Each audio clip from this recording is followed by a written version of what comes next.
pandemic got us into a reflective space and made us look inward to see what we can do for the world at large. As a self-expression coach, I became a catalyst for women and started Vani, a one-on-one coaching program for women on finding their voice, to speak up, to be visible. As a storyteller, I spotted there were many ordinary people amongst us leading extraordinary lives, making a difference to the world, and they needed to be heard.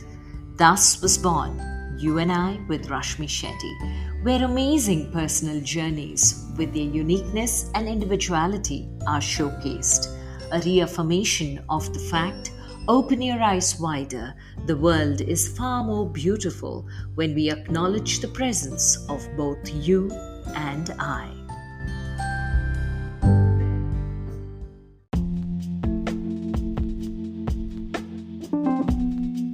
Our guest today is Nirav Panchmatia, an AMFI registered mutual funds distributor, financial trainer, coach, TV personality, and now podcaster.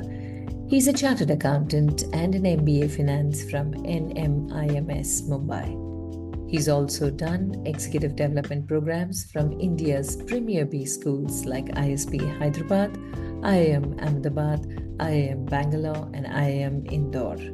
Nirav is also a certificate holder on advanced financial goal planning from the American Academy of Financial Management.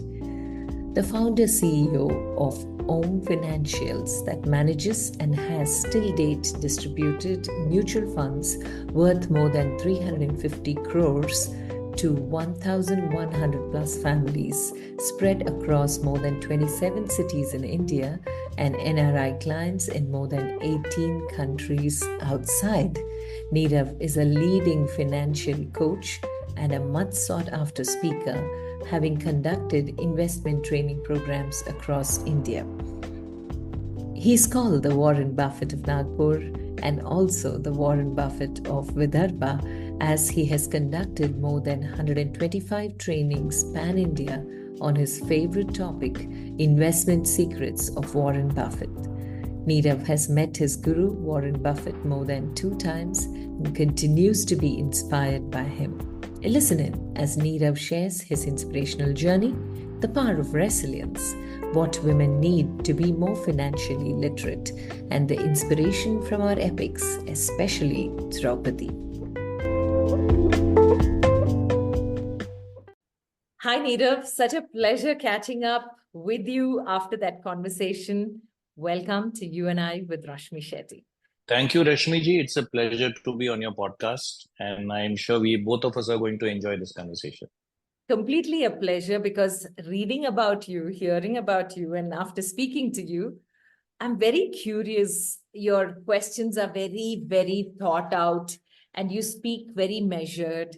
Were you like this, a studious kid in school as well? What was little Nirav like to the Nirav that the world knows you today as? So I'll divide my school life from, nursery to 8th and 9th onwards. Okay. No, I was studious, but not the, topper or that brainy or the nerdy type. No, I was not a backbencher also, but I was enjoying life till 8th standard. Okay. I came up well in the 9th and 10th standard when I happened to get, there are always these teachers, 1 or 2 teachers who bring out the best in you. So in 9th standard and 10th standard, in fact, my marks in 10th standard were way 10% more than all my lifetime marks, right? That is the effect a good teacher, a good professor can have on you. So I was studious, but not nerdy type, not the class topper. In fact, I share a joke that my physics and chemistry teacher is standing with my geography teacher, and the physics chemistry teacher says, I'll introduce you to my best student. And the geography teacher says, let me introduce to my worst student. And it is the same person. Okay. So, depends on what subject you are in. Yeah. Was studious, was measured. Yeah. But took life in school life as it came. I was not it was in 10th that I became ambitious. I had a tuition teacher a tuition sir, and suddenly I was the star of his tuition batch, and we had all the best students at that time. So people who attended the tuition with me at that time thought I am a topper. So I was a topper in 5 subjects, not all of them. Right. So English, maths, algebra, geometry, physics, chemistry. That was my domain. Other subjects, I was as average as they come. The people who would sit next to me in these subjects, they thought I am a topper. People who would sit next to me in subjects like geography, history will think that, I am good for nothing. And I liked it that way. Looking back now, what is it about? You said you were your physics teacher's favorite. So, what is it about science that drew you more than social sciences? So science makes you think. It makes you think in a disciplined way. So difference between science and the subject I am in my career today, the stock market and all. Okay, this is more of an art and less of a science. Science has its principles laid down. Yeah. Okay, where there cannot be a gray area. It is either white or black. Okay, so it helps you think in a proper way. If you know the laws of the science well, may it be physics or my favorite subject, organic chemistry. In organic chemistry, may it be mathematics. The rules are crystal clear. So it helps you put things in boundary. Okay, it helps you think. A science student coming to commerce will always think very methodically, and it always helps. So I was a 12th science topper, and from being a science student, I came to commerce. Okay, so a science student coming to commerce, I believe, I mean, I might be wrong, has always an edge. You have not studied 2 years of commerce, that is a different thing, but your method and your approach to the subject is very different. After 10, was it just because you're a good student, you took up science? It was like a very automatic choice and there's no thinking about it that made you move to science. Was that the reason you went to science, or it is your teacher who drew you into it? So coincidentally, fortunately, my maths teacher, my physics teacher, and my chemistry teacher, they were all very good. So PCM, what we called at that time, physics, chemistry, maths, I naturally happened to be good. And students at that time choose what they are good at. This might, what I am going to say might sound counterproductive. Choose what you love, not just because you're good at. A 16-year-old will choose what stream to go, believing what he or she is good in 10th. Okay. Life is much broader and much bigger than that. Yeah. I'm so glad I didn't turn out to be an engineer and doctor. Nothing against them, but I am very happy where I am. And I used to look down upon commerce and art students, which is also not good. Yeah. Now I'm a huge fan of liberal arts. Okay. But my science upbringing, 11, 12 doing science. Okay. And I would recommend even a student who wants to take commerce or any other field should take 11, 12th as science, because that grounding happens. There are these principles which are taught. Even today, my thinking got developed in 9th and 10th and 11th and 12th. Even today, it helps me in my arena as a financial planner. Okay. Wow. So here is the science student, related science, took the subject because he was good in it in 11th and 12th. And it was a given that all good students go to science. And if you're good in science, nothing like it. So very naturally, the next choice after 12th is engineering or medicine. How did you switch to commerce? So here's the googly. I appeared for IIT JEE. Okay. And that was the year CA Foundation was launched. Okay. So my uncle convinced me, thankfully, to also appear for CA Foundation. So CA Foundation, I'll tell you what the new thing was. Earlier, if you want to apply for CA, you had to be a graduate. Okay. Now the new rule came at that time. It has again changed, where after 12th, if you clear CA Foundation, you enter the Chartered Accountancy course. Now, here's the suspense. I didn't crack IIT JEE because there was no coaching class in my town at that time. Although being a very good science student, you still require a lot of guidance. Okay, thankfully, and I cleared CA Foundation. So medicine was not an option. Medicine was not. Medicine was no. I was not good in biology, ma'am. Rashmi Aji, I was not at all good in biology. That thought never crossed my mind. And before that, if I can take you to school days, what I wanted to become was a pilot. Okay, so you need physics, chemistry, maths for it. Yeah, I wanted to become a pilot, and then somebody said, you've got spectacles and all that stuff. There's physical fitness required, this, that, and all. So I said, okay, IIT is where I'm going to go. And I didn't clear IIT JEE. I cleared CA Foundation, and I liked what I was studying, and the rest is history. I went on to become a chartered accountant. This is so beautiful. Sometimes we decide on a different path and life has its plans chalked out. So you were very clear right there that you're not going to try other engineering colleges and you're just moving in the direction of chartered accountancy. Yes, I know it sounds strange, Hmm? but life took its course. I started liking chartered accountancy. And in engineering, I was not very sure because I couldn't become a pilot. I thought I'll become an aeronautical engineer. It was like a revenge thing, Yeah. right? Fortunately, I didn't clear IIT JEE. So I said, let's take chartered. I liked what I learned in CA Foundation and all, and it happened naturally. Today, only when you're asking that question to me, I am thinking why I took that course. But that is the best thing that ever happened to me. I am made for the field that I am practicing right now. Had chartered accountancy or CA foundation not happened to me, I don't know whether I would be so good at what I am doing. So this is what I'm made for. Wow. Wow. You know, this on reflection, these moments Uh, are hmm. when we realize that there is a force behind which is planning stuff for us, and Yes. we think we are sitting and Yes. planning it all. Okay, so here you Yes. are as a student who's cleared CA Foundation and you decided to take your course. So at that time, you didn't have to parallelly do a BCom. You could straight away get into the line of CA. What was the steps to becoming a chartered accountant? You didn't need graduation? Of course. No, no, you need because chartered accountancy is considered as a post-graduation course. So you needed a BCom. I Mhm. did a BCom, but if you And ask you me didn't today, find if it I had to difficult? You didn't find it difficult? never, no, no. I mean, see, CA is two, three couple of notches above BCom. Mm. So what a chartered accountancy student does is that he goes to the coaching class and he just sits for the exam. So in my 3 year of BCom, I would have gone to the exam center for the number of days the exam is conducted to my college. That's all. Okay. So chartered accountancy student need not study for BCom. But if you ask me today, I should have taken BSc and not BCom. That would have been difficult, but it would have further honed my skills, the scientific mind out there. It would have developed my scientific temper all the more. It would have been very difficult, but that would have been a deadly combination. Oh, really? Oh. Yeah. So you give a lot of hope to BSc students to say that Yeah. it's never too late to get out of the chartered accountancy path.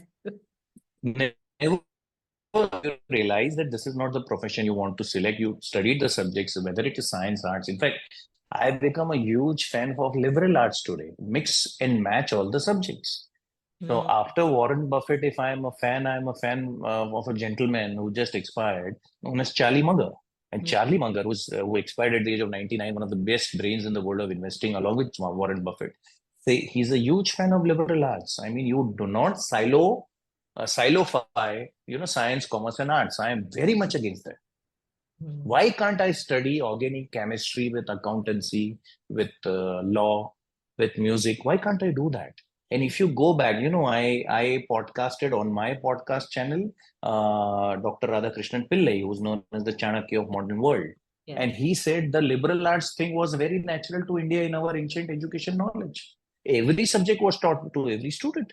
Hmm. So I am strictly against silification and a huge fan of liberal arts.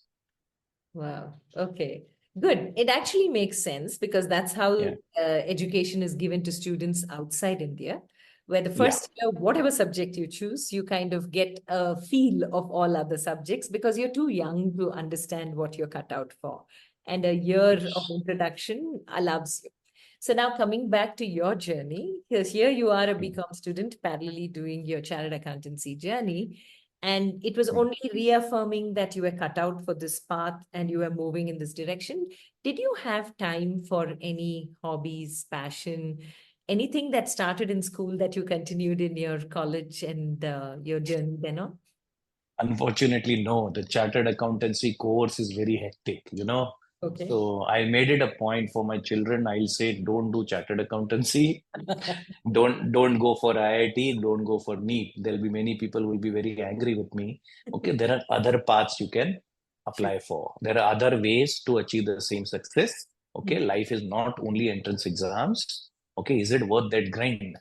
Chartered accountancy gave me that grind, that hard work attitude. Now you give me any subject on planet Earth, and I can read that and understand and comprehend that subject. That Mm. training happened. But Mm. whatever practical knowledge I learned there, is it practical to me? By the way, I'm not a practicing chartered accountant. I never practiced for a single day. Being a wealth manager, you need not be a chartered accountant parallelly. Okay. Okay. So, no, I didn't have any time for hobbies, and hence it makes your life very monotonous. And Mm. I'd like to add for the benefit of your viewers that in chartered accountancy, although till 12th I was a top ranked student in chartered accountancy, I failed multiple times and I'm not ashamed of it. It is Mm. very normal, it is very natural there. Yeah. And you have to keep giving attempt to a extent that, sometimes you do get slightly depressed. Yes. Okay, so that is the hard and the negative part of chartered accountancy, but there's no harm in failing and reattempting. That I can tell you. Yeah, yeah, that's Mm. very true. In fact, many moments of life, and Yeah. especially in that very young age, that tender age of 17, 18, 19, 20, when you're just trying to understand life, failure becomes such an important part of the way we look at life, and we are disappointed with any small failure. And we realize only much later that those failures are hardly anything. But to get that attitude of it's okay, there is some more. Did you have chartered accountancy in your family, as in accountants with you? How did your uncle Zilch. even think of asking you to write that exam then? So my dad was a businessman. I lost him way back when I was 7. My uncle was I come from a businessman family. Panchmatias in Nagpur are a very big family. We have, if you do a small get together, we have 100 people. Okay. All businessmen except for my immediate family, where one of my other uncle is a doctor, eye specialist, and my aunt is a dentist. So that education string is there, but nobody before me was that highly educated in my family except for my doctor uncle. Nothing to do with chartered accountancy, but my uncle's friend was a chartered accountant, and that is why I come to know. And Oh. let me tell you, for the benefit of to motivate the new students, imagine till 12th, from 9, 10th, 11th, 12th, you are a class topper. You're doing very well in your subject. I got some 96, which students will laugh at today, but at that time it was considered good in PCM at that time in 12th. And then you fail in CA. So Mm. let me tell you, that hits you very, Hard. below the belt. It is not easy. I've never failed in life. And Yeah. here I keep failing. Although it is common in chartered accountancy to fail, it Mm. was common at that time at least because the passing percentage was very low. By the way, let me tell you, Rashmi ji, I failed. I cleared all the 4 subjects and I got 199, whereas the total requirement is 50%, 200 out of 400. So it is very, very cruel. That Yeah. system was very cruel. You should not be that cruel, Total nahi aaya इसलिए आप fail हो गए. But it's you when you have never ever failed. Forget failing when you never got less than distinction in your life. But you should go on, carry on, and you should finish what you have started. Nirav, here I want to ask you this question because this is something that I see as a Hmm. facilitator and a coach with the corporates. I remember in one office when we had a training program on leadership, and we were talking exactly on this. Toppers in a Hmm. small town who gets into IIT, and IITs have the cream of the country coming together. And there was this guy who was Yeah. sharing the same incident where I've never forget failing. I've never gone below the first 3 ranks in my class. And I enter IIT, and the first semester, I failed. Yeah. And Yeah. I just needed one teacher. Now, looking Hmm. back, if one Hmm. teacher had said, no, you have it in you, you can top again, maybe things would have been different. But for me, 100%. there Hmm. nobody was there. So all I kept aiming for then on is to pass, not to top. Hmm. And Oh. a topper, I fell to becoming an average performer. So Hmm. that triggered just now when you were talking about yourself, that thought triggered. So for you now, being a topper all through and you failed in your attempt for CA, what did you tell yourself to write the exam again? See, I don't, no, no. I mean, there was no other option. Let me tell you, I come from a business family, lost my father when I was 7. So I knew one thing. That Mm. we had a family business of sugar. We were wholesalers of sugar. And that is one place I never wanted to go. Oh, Okay. okay. So if you do not want to join a family business, there is no alternative.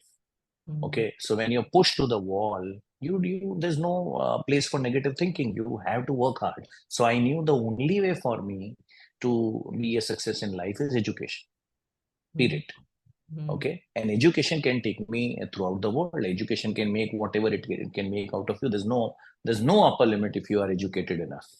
So then, I mean, failure, it is depressing. You want to give exams again and again and again. That's okay. But wo clear karna hi hai. That thought never crossed my mind that I will leave it in between. Now, when I go back, okay, maybe if there is some other student, I'll say if you don't clear 1 2 attempts, leave and do something else.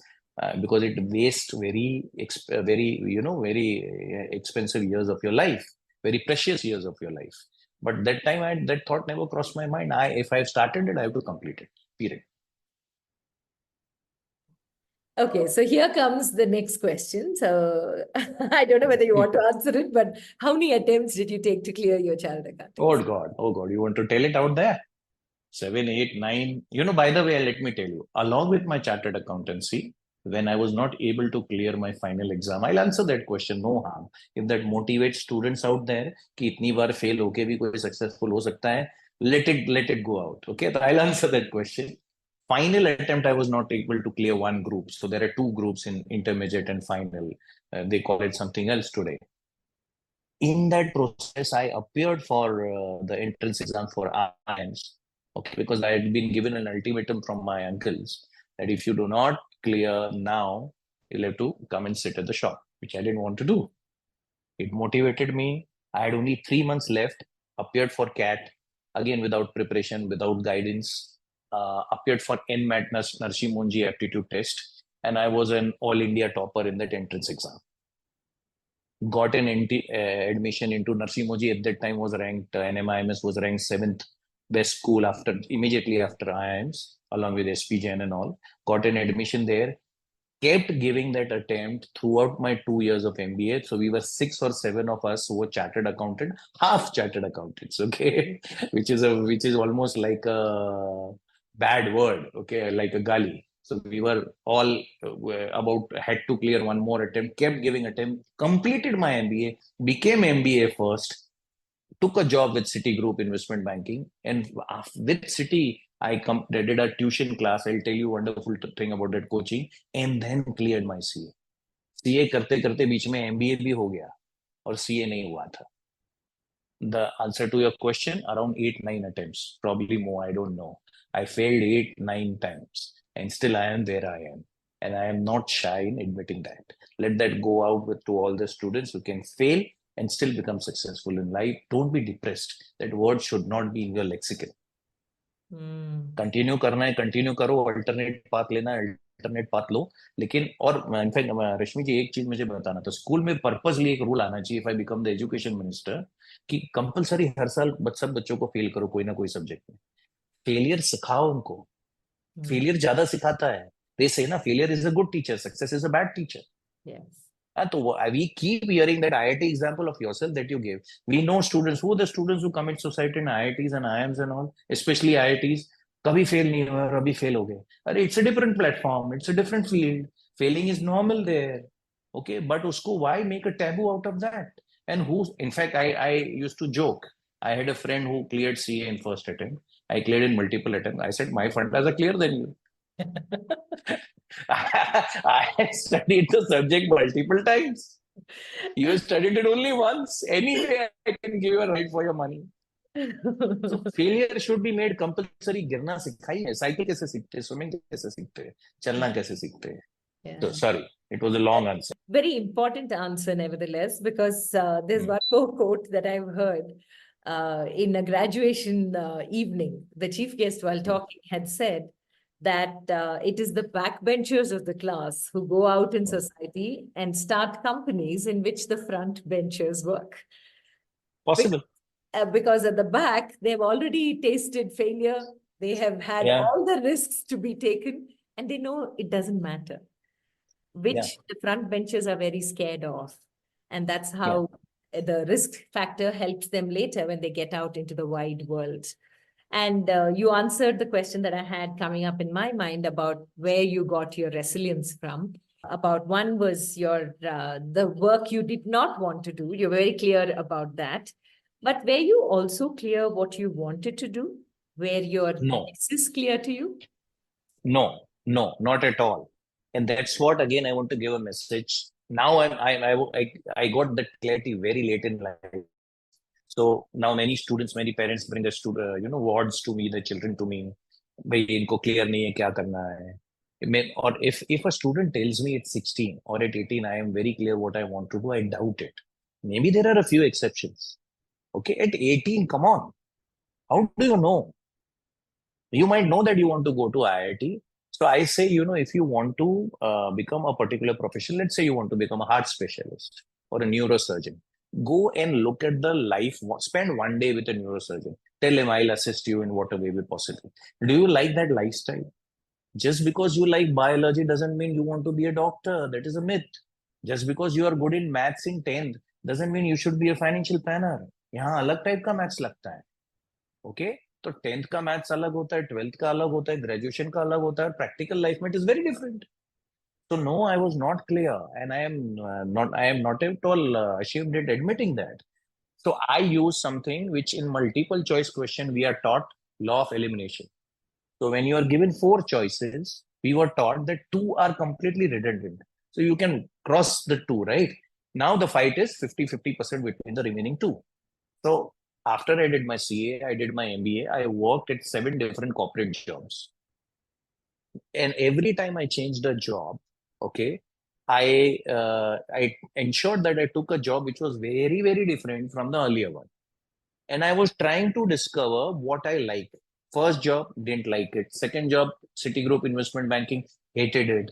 Third job, corporate finance, didn't like it, not to my liking. Fifth job, not to my liking. The last job, 3 months I worked in a company, okay, and I realized this is what I can do for the rest of my life, and which is what I am doing today. Financial planning, wealth management. That is what I was made for, equity investing. So it was trial and error. It was iterative. Life is iterative. Very few people have that kind of clarity. And that also changes when life throws you different googlies. So why be in a rush to discover, find your calling? Take your own time. That's very true. But it's easier said than done in hindsight. I know. Yeah. Because a lot of us today are not doing anything related to what we studied in college. We've gone on different 200%. And our journeys have been very varied than what we set out. Rashmi ji, that justifies my point, right? So when you do an MBA and MBA finance batch, so you have people from all fields. There are doctors, there are engineers, there are people from advertising. What are you doing in MBA finance? So they've realized कि graduation तो हो गया है, okay? लेकिन this is not what I want to do for the remaining part of my life. So that's what I'm saying. Take your own time. Let us not pressurize the students. आप बताओ आपको क्या करना है, आपको clarity चाहिए, वो पड़ोसी को है क्लैरिटी, वो मेरे दोस्त के लड़के को क्लैरिटी है, आपको नहीं है. रॉन्ग. किसी को क्लैरिटी नहीं होती, बहुत कम लोगों को पता होता है पहले दिन से क्या करना है. So it is iterative. Keep trying until you hit the target and you know, okay, fine, this is what I love doing day in and day out. Because Rashmi ji, if you do not love in today's competitive world what you like, if your hobby is not your work, you will find very difficult to be competitive. True. My hobby is my work. I don't feel I'm working. Nobody asked me to work. I'm a business owner. I'm a practice owner, right? But my family has to pull me out. I have my office on the ground floor and my residence upstairs. They have to call me, keep calling me. Up upar aa jao.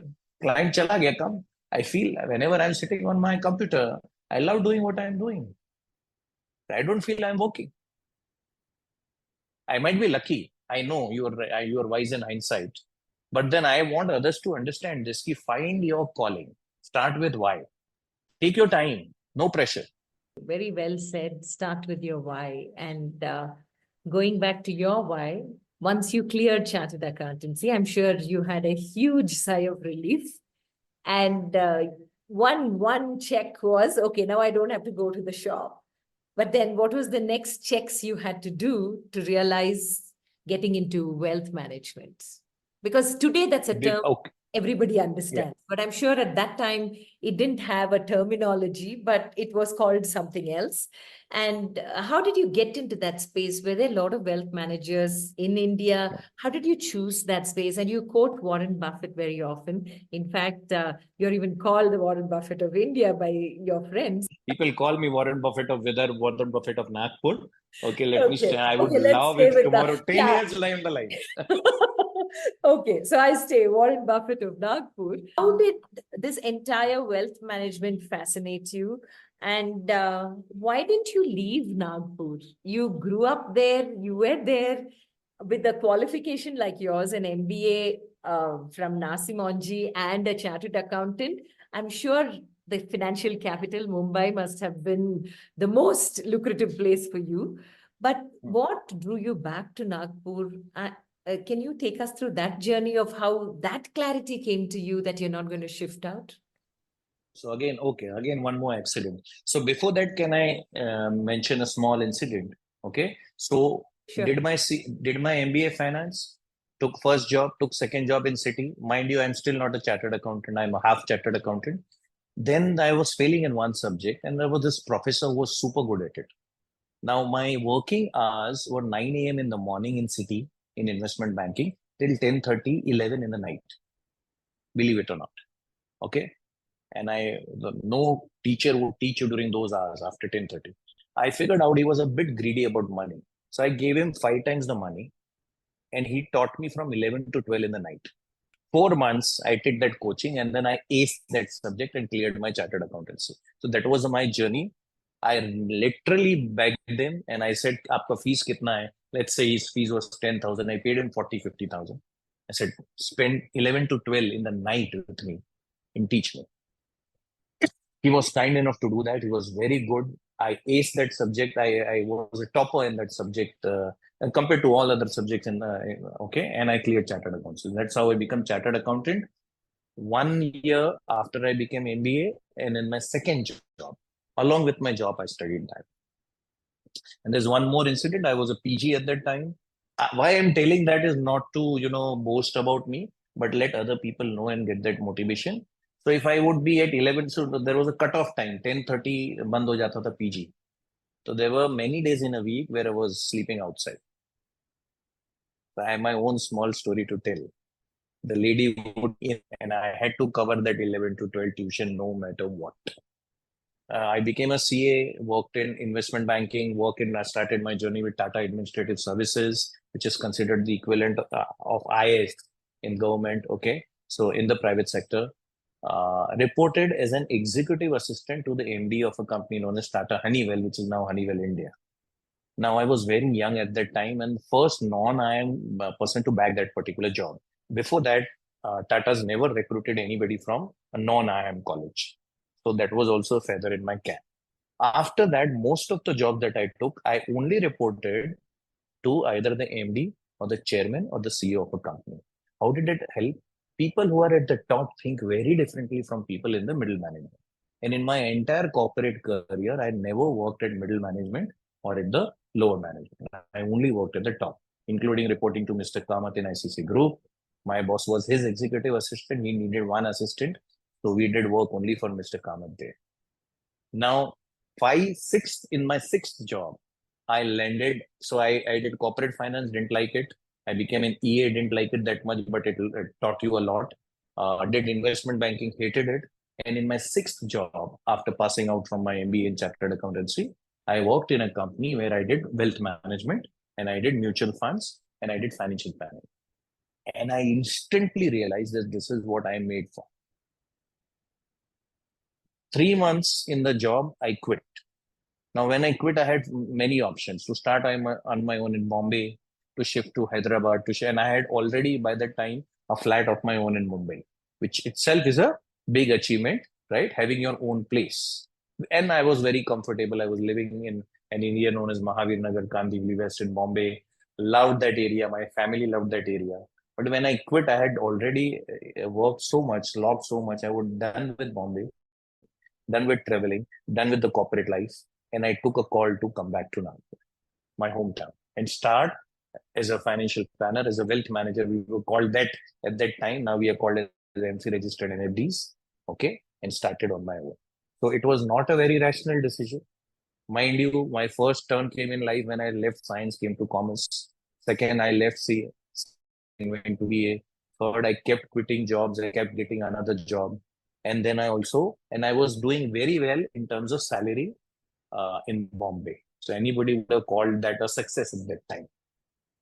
I would be earning crores by now. If I was working there, I'm earning more than that today. Okay, left everything, and that is the best decision, second best decision I've ever taken in my life after moving from science to comms. What has worked out pretty well for me.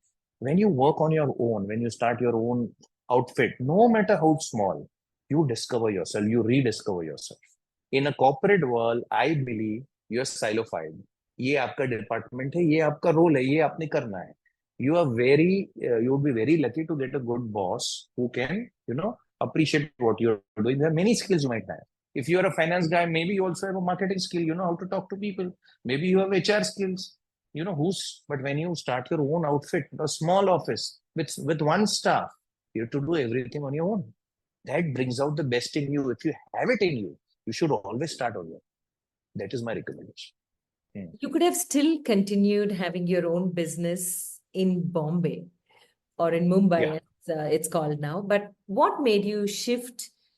Wasn't the fear lurking somewhere that if I shift to Nagpur, will my clients be the same? Will the profile of my clients change?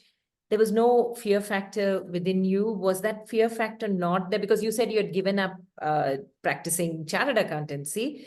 That was not the part that was of interest to you. You were already in wealth management. And those clients were all within the city. And here you were planning to go back, leaving a job, a cushy job, which gave you everything. You could have still stayed on in the city and been on your own. What prompted you to go back home? That's a good question. I believe nature has always guided me. Okay. In fact, I'll tell you, I am the harbinger, a flag bearer of, you can come back to Nagpur, leave your corporate job at the peak. Okay. For finance guy, there's only one city in the country, Bombay, Mumbai. Sawal hi nahi uthta. There's no two thoughts about it. And we still debate in my family, I would have been a much bigger wealth manager had I continued in Bombay. The ticket size is 5x, 10x of what you have in Nagpur. But I'll tell you the hack of that also. Now, but it just happened. I was done with Bombay in one stroke. There was no, I'm a finance guy, but there was no scientific analysis that I did. And then I'll quote Mr. Amitabh Bachchan in खुदा गवाह कि बहुत ज्यादा मत सोचो, सोच गहरी हो जाए तो डिसीजन वीक हो जाते हैं. ओके, बहुत ज्यादा मत सोचो. Sometimes there is a calling. Came back to Nagpur. I had a place here, started my practice. Now, today also I have more clients outside of Nagpur than in Nagpur. I have client base in 17 countries abroad. I have clients in 27 cities in India. Okay. So how does me physically locating in a particular city a deterrent? Yes, for my TV shows, I have to come to Bombay. To meet the mutual fund guys, I have to come to Bombay. I understand that. But then I am also enjoying the laid back. I can do 5 meetings in a day in my city or 6. Which metro person can claim that they can do 5 or 6 meetings in a day? So the best of this life and whatever we're missing in metros now has come to smaller towns. But yes, it was not a very well thought out decision. Would I recommend that to other people? Probably no. I would have been much bigger had I been in Bombay. But I enjoyed life. I believe the corporate life was also started taking a toll on my health. That was also a reason. I don't recollect what exactly, but hote hote cheeze hoti hai. I am not a very structured guy. In my practice, I am very structured. When I'm managing your money, I'm very structured. In real life, in my practical life, sometimes I just go based on the calling. I've always had a calling. I don't think twice. I don't look back. Once I decide, I go with it. How would you define success? Since it's completely based on what you spoke now, speaking about the clientele, which is spread to 17 countries. And you still say that had you been in Mumbai, maybe you'd have had a greater client base. And still you don't regret not staying in Mumbai, but coming back here. So what is success according to you? That's a very, very, very good question. Success is not like in my field, how big you are is measured based on AUM. Success is not, I'll tell you what it is not, and then we'll come to what it is probably. Okay. Still figuring it out. Success is not how big you are. You're number one. You got so many awards. You come on television. You've written books. All that stuff. That is not. That is a part of it. See, these are all means to an end. Success is also beyond a point, not money. Like I've been blessed with that ability, never compare myself with anybody.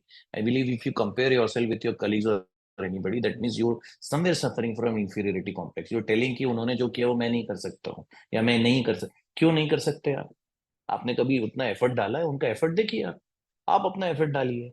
So only a inferiority complex person will compare himself or herself with other one, whether it comes to what position he or she is holding or what salary he or she is drawing. People who are drawing 10 times more money or earning 10 times more money than you are miserable. So वो तो success फिर नहीं है. Your career is one part of your personality and one part of your life.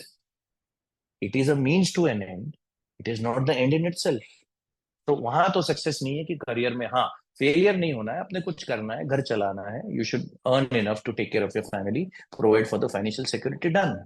And every person, even a poor guy does that, even a very rich guy does that. But don't make it a habit कि money का एक गोल मत रखो. When I have so many crores in the bank then I will be happy. Maybe you will not be around, okay, to enjoy that kind of wealth. Then there is family. So you are a complete failure, okay, if you paid so much attention to your career, okay, that you didn't pay attention to your family. The joy of bringing children up, spending time with them, okay, that is a wonderful thing. When they are kids, being around them, shaping them, you're going giving one or two human beings to the planet. उनको तुम कैसे treat करते हो, उनको तुम कैसे human beings बनाते हो, that is important. Then now, see, I'll tell you, I am at a stage of my life after COVID and after some incident recently. I have revisited everything in my life, and again, I am at a turning stage in my life. And I believe, are you here only to take care of your family? Everybody does that. Even animals do that. Big deal. Go beyond that. At least help one, two, three, four, five individuals who have nothing to do, not your friends, not your relatives, not your family. Can you provide for them? Are you so small that you're only going to provide for one, two, three, four, five people? Life is much more than that. What plus is plus you give? What was your contribution to society? It sounds very, like a politician and all, but I believe in that. आपने क्या नया additional ये दिया है? तो success ये है कि there's a very cliched ये कि did you leave the planet better than what you were? Did you change or affect one, two, three, four, five lives beyond your family? Did you bring up your children well? Were you a good husband? Were you a good son? Were you a good brother? Were you a good parent? वो भी है, वो भी सब करते हैं. उसके beyond, आपकी family के beyond देखो ना. Imagine a world where everybody is thinking only about their family. It will be a very, very bad world to live. There are good Samaritans who have affected thousands of lives. The great saints have affected millions. But आप दो लोगों को तो affect करो आपकी life के beyond. तो that according to me success. वो आपके ऊपर इतना हावी नहीं होना चाहिए आपका करियर कि वो ही सब कुछ ले जाए. ना पूरा फैमिली पे डिवोट करना है, उसके बियॉन्ड सोसाइटी में भी. So I don't know, it is not reflecting my CV. Associated with Art of Living Foundation since last 24-25 years now, in different capacities, right from the time when I was a student. And it has been a very strong force in my life. If you ask me, Rashmi ji, SQ is more important than EQ and EQ is more important than IQ. मैं IQ को third level पे रखूंगा. और IQ बच्चों में आजकल inbuilt है, थोड़ा ज्यादा ही है. Let me tell you, IQ is in abundance. IQ इतना important नहीं है जितना EQ है. If your boss insults you, colleague puts you down, we've not been taught how to deal with this kind of situation. If you fail couple of times, okay, if your project does not get approved, if a client rejects you again and again, how do you handle that? And then SQ, when you're pushed to the wall, when you are sick, when you are not able to do what you want to do, then what? Then SQ comes in the picture. So success, according to me, is कि how much contribution you have done beyond your circle of influence. उसके बाहर जाके आपने एक life भी change की है तो you are successful. Wow, this is beautiful. Beyond your circle of influence, what you've done. Now coming to that point of circle of influence, what gives you that title of Warren Buffett of Nagpur? Okay, so somebody somewhere would have introduced me like that. So I've been visiting, and in May, coming May, I'm again going to visit Berkshire Hathaway. Berkshire Hathaway is the company of Warren Buffett. Warren Buffett is based again in a small sleepy town. No, one of the motivation for me to come to a sleepy town back to Nagpur is Warren Buffett, who's considered the god of stock market investing, operates from Omaha, not from New York. A normal thinking will say, okay, the majority will say, you are in stock market, you manage the biggest portfolio on planet Earth, you should be in New York. He says, the father, I am from New York. There's a technical term in engineering and in finance known as noise. I am away from the noise. वो day to day आवाज नहीं चाहिए मुझे, क्योंकि if I am buying a stock for 10 years, 20 years, 30 years, how am I concerned कि day to day क्या हो रहा है? So that answers that question. Why did I come back to Nagpur?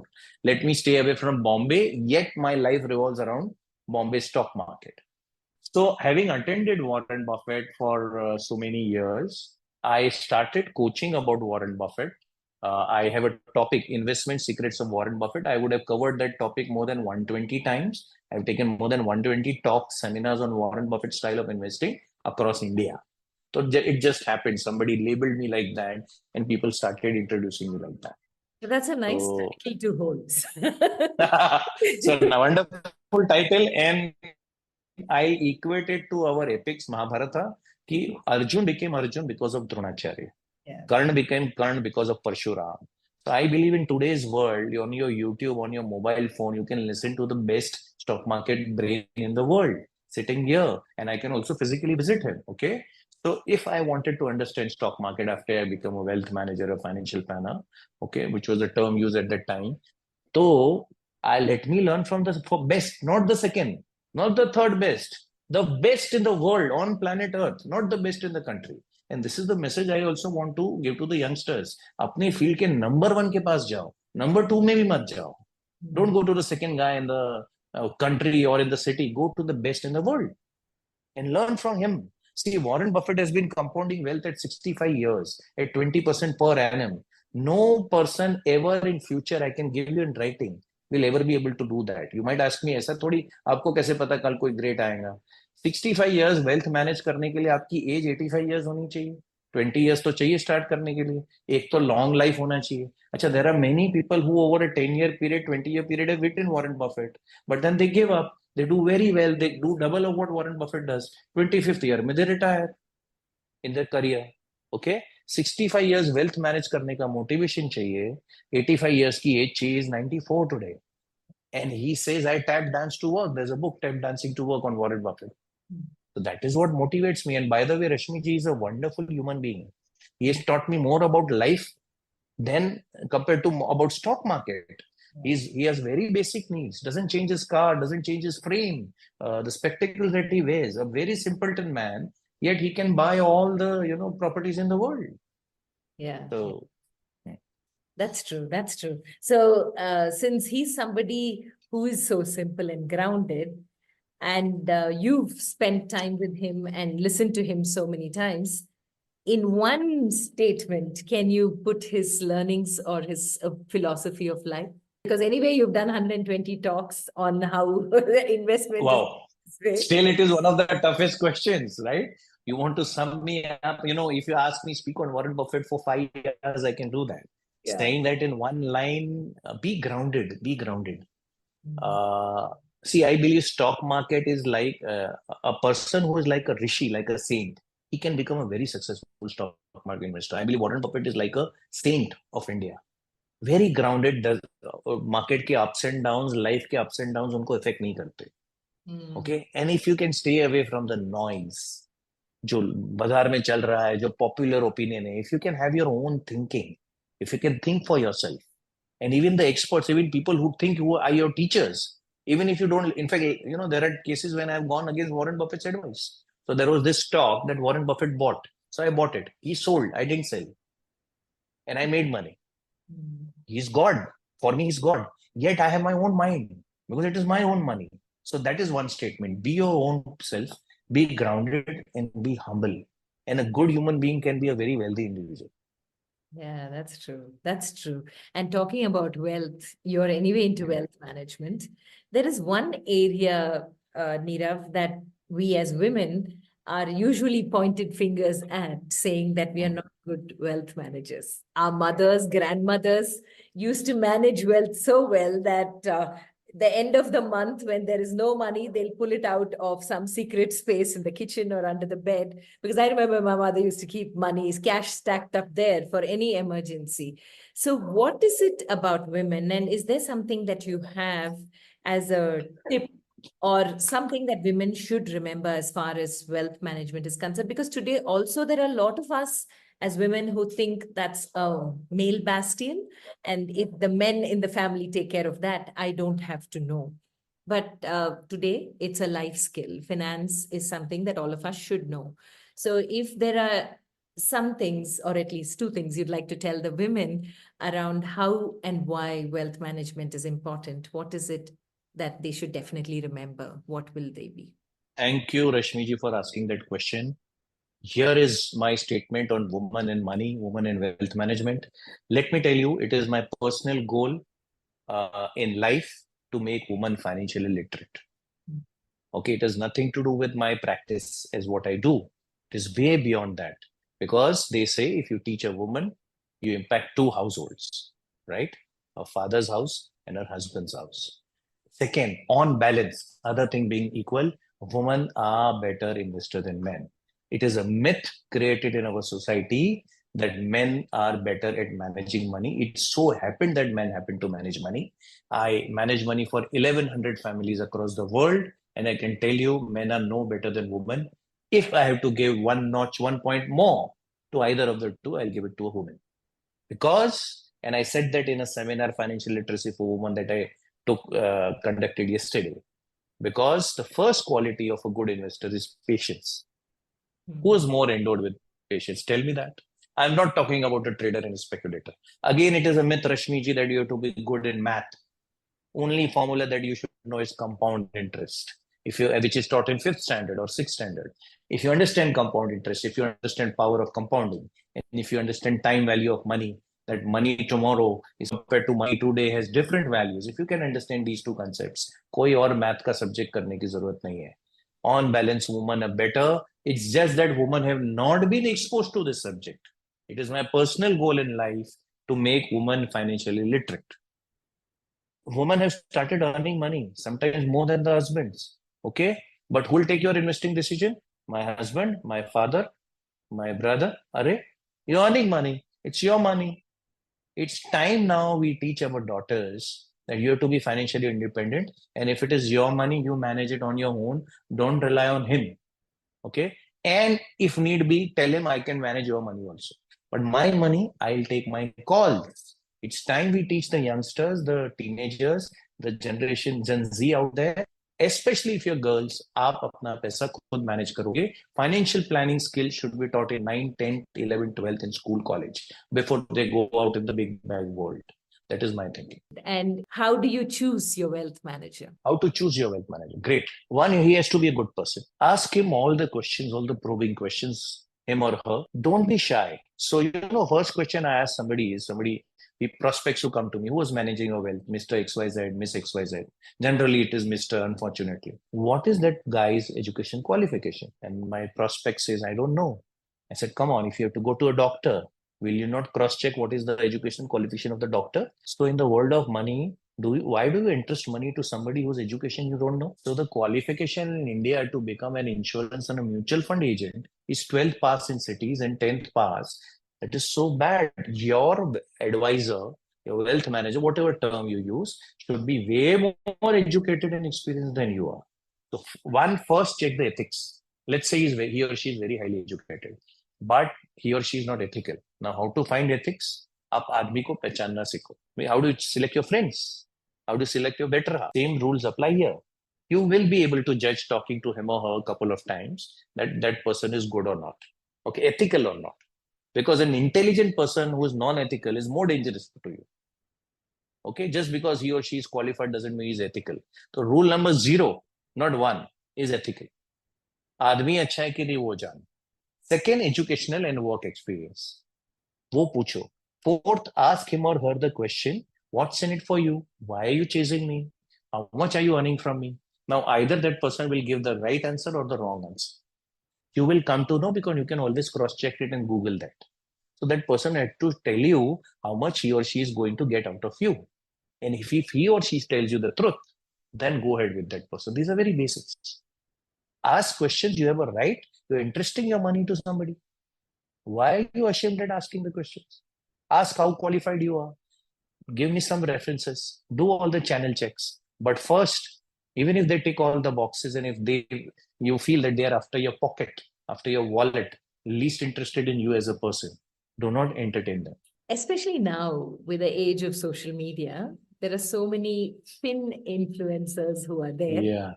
And many in the public are carried away by those YouTube ads and the other shorts and reels that you see that they put out. It is a bit confusing for people to know who is good, who isn't.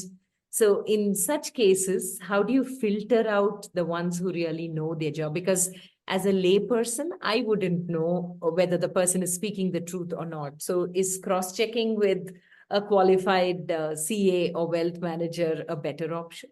Good question. Not an easy answer to that question. How does a girl select a boy? Okay. Is there a science? We never taught. It's not a science, right? It is more of an art. There are many things you observe, right? Many things you observe. A girl observes in a boy and only then gives a thumbs up. I think, I know it sounds out, but these are the principles that apply here.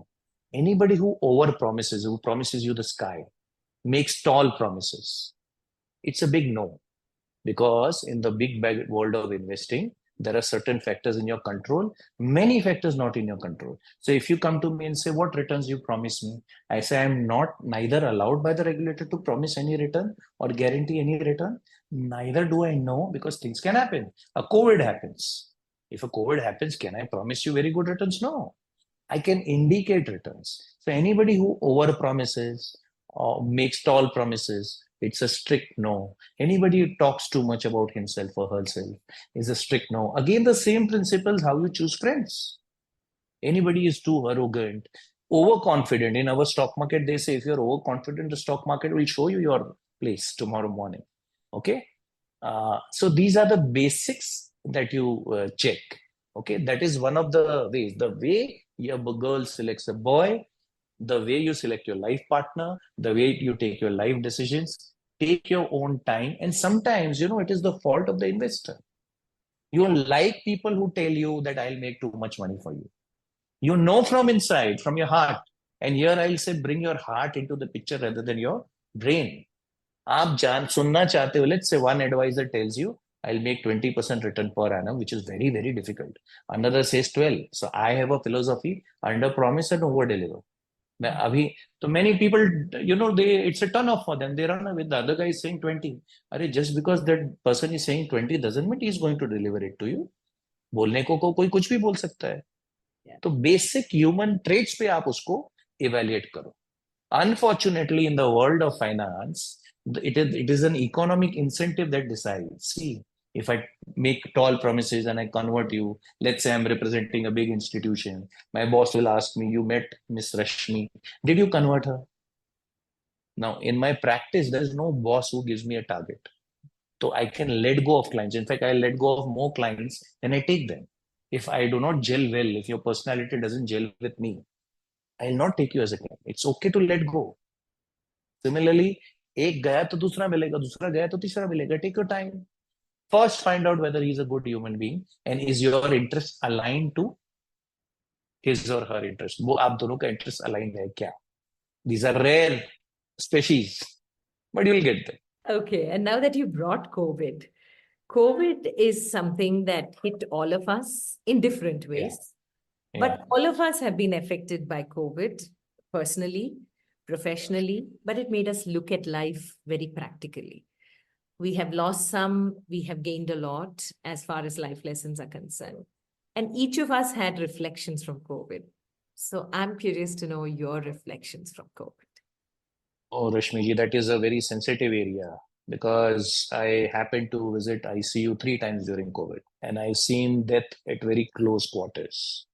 Not only people around me, but for me also. And I'm very, very fortunate, very lucky to be alive and talking with you right now.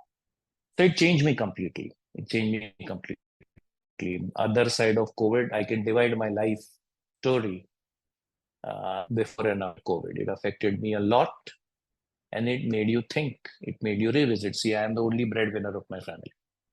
So I had a very tough time at the fag of first time in my life. I was afraid of something. I was afraid to meet people in the first wave and second wave. So I literally locked my house because I have two beautiful daughters. I have a wife and I have a mother to take care of. Not from my own perspective, but because they are fully dependent on me. I have already provided for them, but still they need me around, right? That affected me. So it did have an effect on me mentally initially, and then also physically. It changed me completely. Uh, in the third wave, I got admitted in a hospital, and my oxygen was 85. And I asked the doctor, the nurse, why are you not giving me a bed? I want oxygen immediately. He said, there's a dead body next to your bed. I said, I don't care. I don't want to become a dead body. And immediately she said, if you don't mind sleeping next to a dead body, we will take you. I said, no problem. I don't want to become a dead body. There were 15 people when I got admitted. This is third wave when people would started moving out when the masks came down. Okay, this was the last admission in that hospital also, and I saw 5 deaths during my 15-day stay there. Fortunately, I was the fastest to recover, came out of it, but it does leave a scar, on you, and it changes you. It makes you rethink life. So whatever I am doing right now, man, it is a bonus for me. In fact, recently somebody was saying this is the fourth anniversary. 2020 March was when it was a complete shutdown globally. And we are in the fourth year, 4 years down the line. COVID is in the background, but all of us are changed individuals. Yes, I think all of us need to be grateful for the air we are breathing now and the fact Yes. that we're alive. Looking back at your journey and the twists and turns and the turning points, are there some milestones or highlights that you would like to recall fondly? There are many. One, let me tell you, Rashmi ji, it feels that I am done and dusted. Let me tell you, I have not even done 20% of what I am here to do. Okay. Sure. My journey has just started. Sure. I've even after COVID, I attended a course, a college course, and it changed me completely. Something happened. Maybe 5, 10 years down the line, you call me back and then I'll tell you the latter part, which is more interesting than what I've gone through. Okay. So the okay, the first milestone was when I was 7, lost my dad. And let me tell you, he shaped me completely. 7 years with him also, I don't even remember the face now, but he shaped my personality. I had to mention this. My grandmother, my grandfather, they shaped me completely. The family that I belong to, I'm very proud of being born to a family, to a parent that I was born, to grandparent that I was born. Our family was always, and still it is always looked up to. So when you have that kind of background, so if when I was 7, when I was 10, 12, 16, when I would visit anybody in my town, and they'll ask me whose son you are, and when I say I'm Surendra's son, they'll stand up and greet you. And he was 29 when he left me. So he left an indelible mark on the city, on the town. Even at the age of 29, he was managing a household of 11 people. Nobody else was earning in that family. I still don't think I have lived up to his expectations.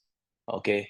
So that shaped my personality a lot. That was the first milestone. Only thing I would ask God again is that He should have been around with me to see what I made, whatever little I made of myself.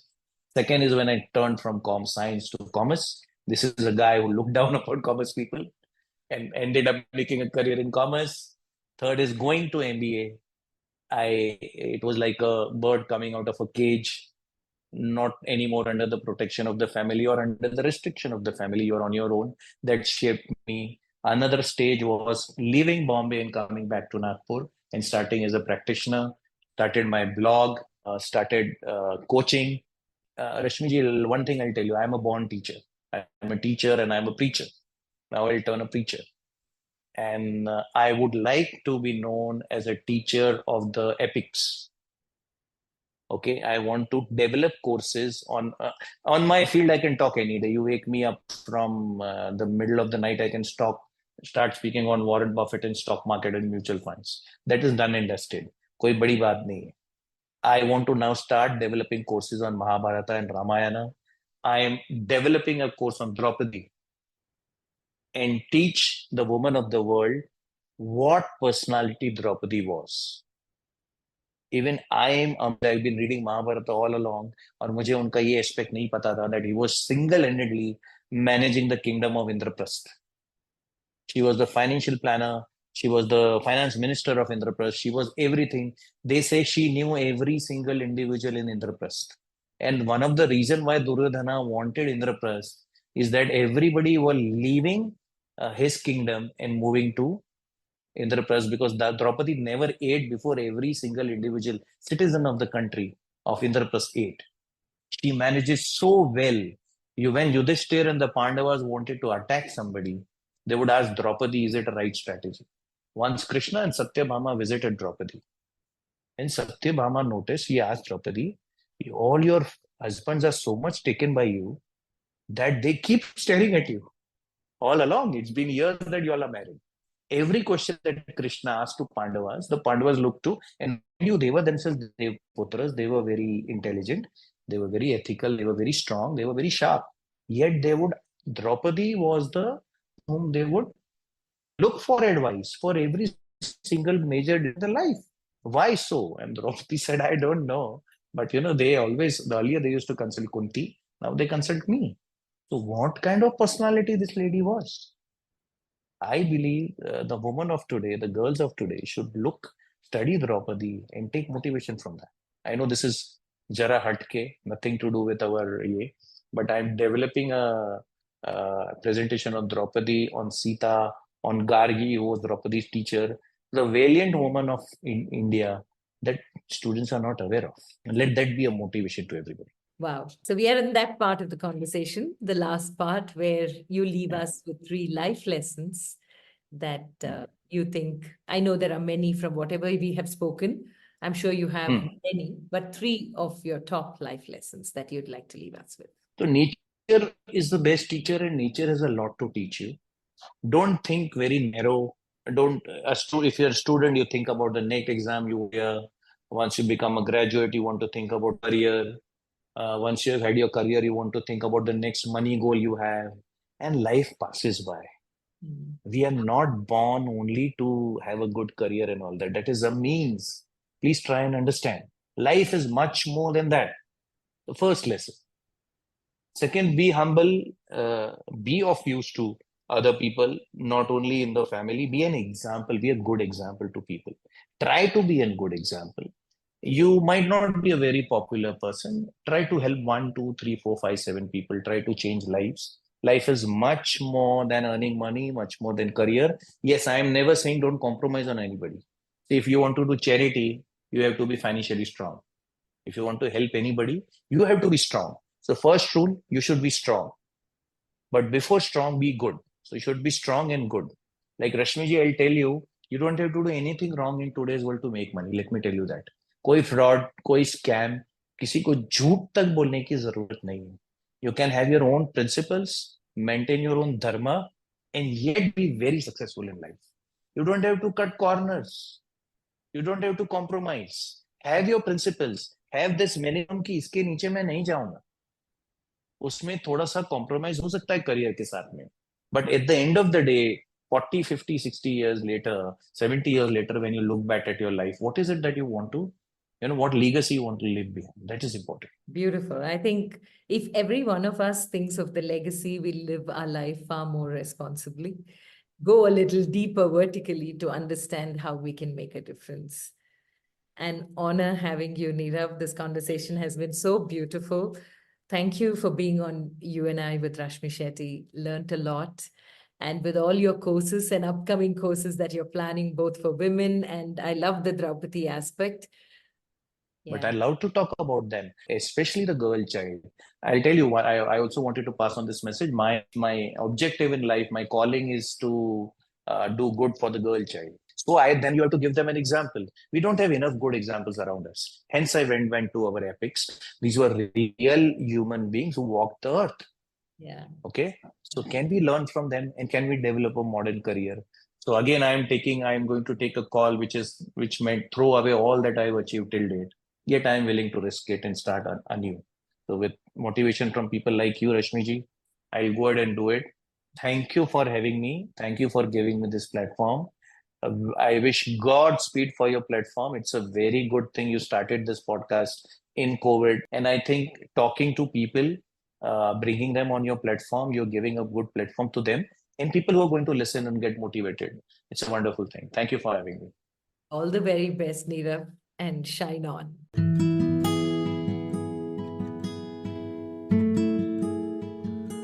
With that, we come to the end of this weekly quest of You and I with Rashmi Shetty.